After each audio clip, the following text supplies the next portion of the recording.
আসসালামু আলাইকুম রহমতুল্লাহ। সুপ্রিয় শিক্ষার্থী বন্ধুরা, আলফা এডু পয়েন্ট চ্যানেলে তোমাদের স্বাগত জানাচ্ছি।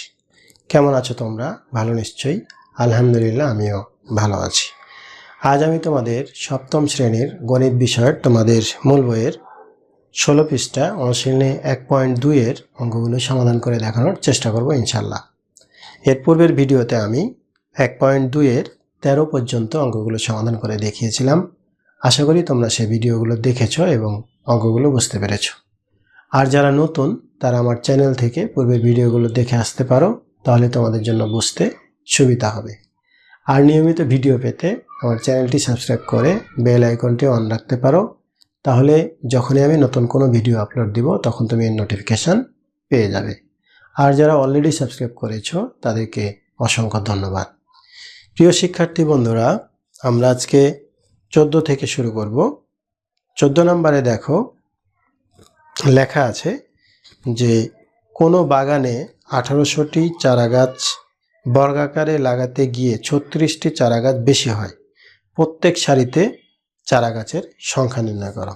14 নম্বরে এখানে বলে দেওয়া হচ্ছে যে 36টি চারাগাছ বেশি হচ্ছে, তাহলে বেশিটা যদি আমরা সরিয়ে রাখি তাহলেই তো প্রত্যেকটিকে বর্গাকারে সাজানো যাবে, এবং সরিয়ে রাখার পর যেই সংখ্যাটা থাকবে সেই সংখ্যাটাকে বর্গমূল করলেই আমরা এটার উত্তর পাবো। তো 14 নম্বর দেখো, 14 নম্বরে লিখবে এভাবে যে যেহেতু সরিয়ে রাখা হয়েছে বলতেছে, তাহলে লিখবা যে এখানে সংখ্যাটা কত? 1800। তাহলে 1800 বিয়োগ 36, এই তাহলে 1800 থেকে 36 বিয়োগ করলে 6 আছে, কত হলে 10 হবে? 4। এখানে কত? 4 আছে, কত হলে 10 হবে? 6। এখানে 1, তাহলে 7, 1764। এখন এটাকে কি করব? আমরা বর্গমূল করব। 1764কে বর্গমূল করলে পেয়ে যাব একটা জোড়া। তাহলে কত? 4 4 16, 4 4 16 বিয়োগ করলে কি? 1। এখানে 1 জোড়া নামাও। তাহলে এখানে 4-এর ডবল যদি আমরা কি 8 নিই, এখন যদি আমরা 2 দিয়ে দিই তাহলে মিলে যাবে। দেখো 2, 2, তাহলে 2 দুগুণে 4, 8 দুগুণে 16, তাহলে কত পেলাম? 42। তাহলে প্রথমে আমরা কি করেছি? এই 36টা সরিয়ে রাখছি, কারণ কি 36টা সরিয়ে রাখা মানে বিয়োগ করে রাখলাম। বিয়োগ করে যেই সংখ্যাটা পাওয়া যাবে ওই সংখ্যাটা বর্গমূল করলে আমরা সেই গাছের সংখ্যা পাবো। এখানে কি বলছিল যে ওই প্রত্যেক সারিতে চারা গাছের সংখ্যা নির্ণয় করো। তাহলে আমরা লিখবো এখন যে অতএব প্রত্যেক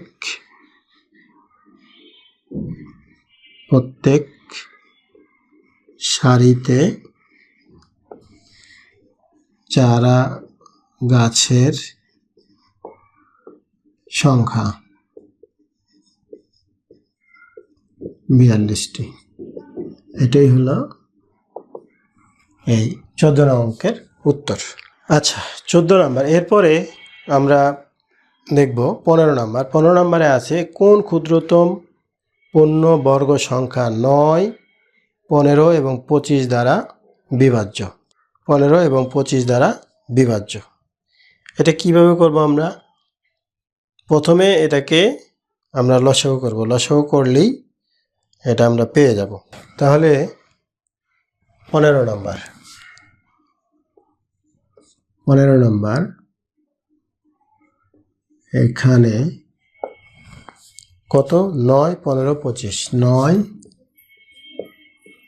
15, 25 লসাগু করো। লসাগু করলে যদি আমরা 3 বার দিই, 3 তিরিকে 9, 3 5 15, 25, তাহলে এরপর 5 দিয়ে 3, 5 একে 5, 5 5 25, আর যায় না, তাই না? অতএব নির্ণয় পূর্ণ বর্গ সংখ্যা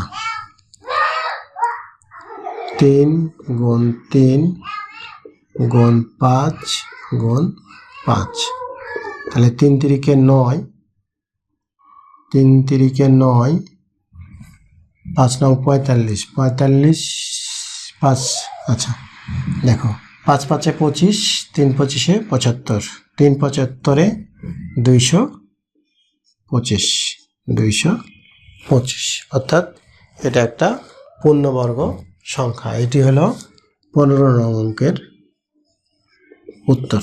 এখন যদি দেখতে চাও, এই 225কে 9 দিয়ে ভাগ করা যাবে, 225কে 15 দিয়ে ভাগ করা যাবে, 225কে 25 দিয়ে ভাগ করা যাবে। তাহলে প্রশ্নটা যেটা বলছিল যে কোন ক্ষুদ্রতম পূর্ণবর্গ সংখ্যাকে 9, 15 এবং 25 দ্বারা ভাগ করা যাবে বা বিভাজ্য, মানে কোনো ভাগশেষ থাকবে না। এগুলোকে ভাগ করে দেখো, কোনো ভাগশেষ থাকবে না। তাহলে নির্ণয় উত্তর হলো 225। আচ্ছা, এরপরে আমরা দেখব 16 নাম্বার। 16 নম্বরে বলছি একটি ধান ক্ষেতের ধান কাটতে শ্রমিক নেওয়া হলো। আচ্ছা, ধান ক্ষেতের ধান কাটতে শ্রমিক নেওয়া হলো। প্রত্যেক শ্রমিকের দৈনিক মজুরি তাদের সংখ্যার 10 গুণ। দৈনিক মোট মজুরি এত টাকা হলে শ্রমিকের সংখ্যা বের করো। শ্রমিকের সংখ্যা কিন্তু এখানে দেওয়া নাই, তাহলে পরে আমরা শ্রমিকের সংখ্যাটাকে ধরে নিব। হ্যাঁ, শ্রমিকের সংখ্যাটাকে ধরে নিব। তো এটা হলো 16 নাম্বার। 16 নাম্বারে আমরা লিখব যে মনে করি শ্রমিকের সংখ্যা কজন। যেহেতু দেওয়া নাই, আমরা ধরে নিলাম কজন। তাহলে শ্রমিকের সংখ্যা কজন। এখন প্রত্যেকেই কি বলছে এখানে, যে শ্রমিকের সংখ্যা যতজন তার 10 গুণ করে তাদের মজুরি দেওয়া হয়। তাহলে 10 গুণ করে যদি মজুরি দেওয়া হয়, তাহলে কি হবে, প্রত্যেকের শ্রমিকের সংখ্যা যদি কজন হয়, তাহলে মজুরি দেওয়া হয়, আমরা লিখব যে অতএব প্রত্যেকে মজুরি পায় 10 ক। আচ্ছা, এখন লেখো প্রশ্ন মতে ক গুণ 10 ক সমান কত টাকা? 6250 টাকা। 6250 টাকা। আচ্ছা, বা 10 ক স্কোয়ার সমান 6250, বা ক স্কোয়ার সমান 6250। এই 10 নিচে ভাগ হয়ে যাবে, 0 0 কাটা গেল, তাহলে কত হলো 625, বা ক সমান √625। এই বর্গমূলটা এই স্কোয়ারটা ওইদিকে যে বর্গমূল হয়ে গেল। অতএব ক সমান 625কে যদি আমরা বর্গমূল করি, তাহলে কত হয় দেখো, 625 এক জোড়া, এটা দাগ দেওয়া লাগে না। তাহলে 2 দুগুণে 4, 2 দুগুণে 4 নামলো 2, আরেকটা সমান 225, 2 ডাবল 4। যদি 5 বার দিই, তাহলে 5 5 25-এর 5, 4 5 20 আর 2 22, কত পাচ্ছি 25। তাহলে ক সমান 25। তো শ্রমিকের সংখ্যা আমরা কত ধরেছিলাম, কজন। তাহলে আমরা লিখব যে অতএব নির্ণয় শ্রমিকের সংখ্যা 25 জন। এটা হলো এই 16 নং অঙ্কের উত্তর। আচ্ছা, এরপরে দেখো 17 নাম্বার। 17 নম্বরে আছে এমন দুটি ক্ষুদ্রতম ক্রমিক সংখ্যা নির্ণয় করো যাদের বর্গের অন্তর একটি পূর্ণবর্গ সংখ্যা। বর্গের অন্তর মানে হলো বর্গের বিয়োগফল, অন্তর মানে হলো। আচ্ছা, এখানে 17 নম্বরে যেহেতু বলা হচ্ছে যে দুইটি ক্ষুদ্রতম ক্রমিক সংখ্যা নির্ণয় করো যাদের বর্গের অন্তর একটি পূর্ণবর্গ সংখ্যা। তো যেহেতু সংখ্যাটা জানা নাই, আমরা ধরে নিব যে ক্ষুদ্রতম ক্রমিক সংখ্যা যথাক্রমে ধরি ক্ষুদ্রতম ক্রমিক সংখ্যা যথাক্রমে একটা হলো ক আর একটা হলো ক প্লাস 1। তো এরপরে অতএব সংখ্যা দুটির বর্গ করলে একটা হলো ক স্কোয়ার আর এটা হলো ক যোগ 1 এ স্কোয়ার। এখন যেহেতু অন্তর বলা হচ্ছে দুইটি বর্গের অন্তর, তাহলে আমরা লিখব যে প্রশ্ন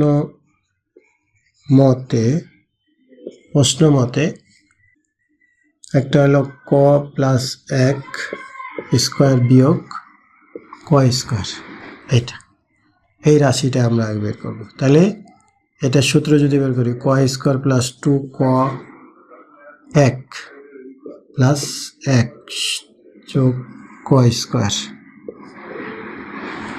তাহলে এই ক স্কোয়ার কাটা, তাহলে কি থাকলো 2 ক প্লাস 1, এই সংখ্যাটা পেলাম আমরা। এখন আমাদেরকে যেহেতু বলা হচ্ছে যে ক্ষুদ্রতম সংখ্যা যাদের বর্গের অন্তর একটি পূর্ণবর্গ সংখ্যা, এখন আমরা এটা পেলাম 2 ক প্লাস 1। এই রাশিটাতে আমরা যথাক্রমে মান যদি বসাই, তাহলে মান বসিয়ে আমরা দেখব যে কোনটা পূর্ণবর্গ সংখ্যা কোনটা পূর্ণবর্গ সংখ্যা নয়। তাহলে আমরা এখন লিখব এরপরের থেকে যে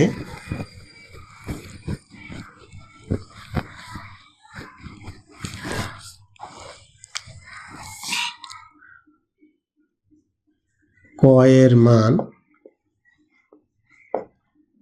1 2 3 ইত্যাদি বসালে পাই। তাহলে রাশিটা কি ছিল? তাহলে যখন ক সমান 1, তখন কি 2 গুণ 1 যোগ 1 সমান কত?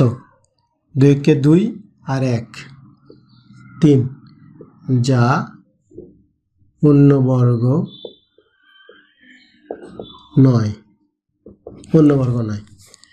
যখন ক 2, তাহলে কি 2 গুণ 2 যোগ 1, 2 2 4 1 5, যা পূর্ণবর্গ নয়।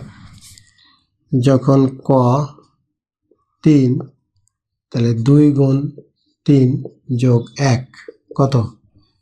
3 2 6 1 7, যা পূর্ণবর্গ নয়। তারপরে ক যখন 4, 2 গুণ 4 যোগ 1, 4 2 8 1 9। আচ্ছা দেখো, তাহলে পূর্ণবর্গ সংখ্যা, যা পূর্ণবর্গ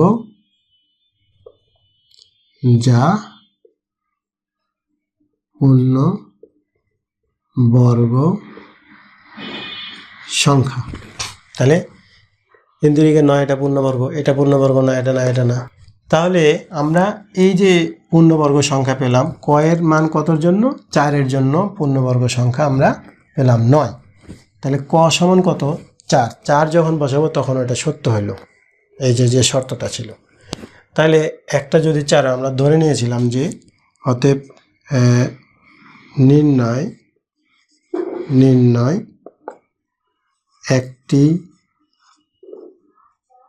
ক্ষুদ্রতম সংখ্যা 4। আরেকটা কি ছিল?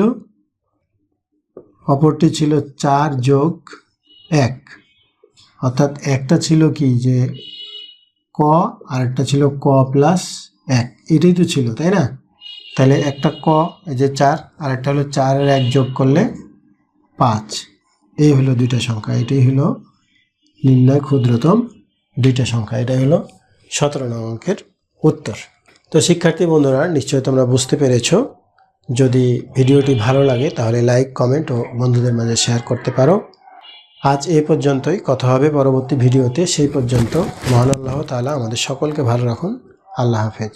আসসালামু আলাইকুম ওয়া রাহমাতুল্লাহ।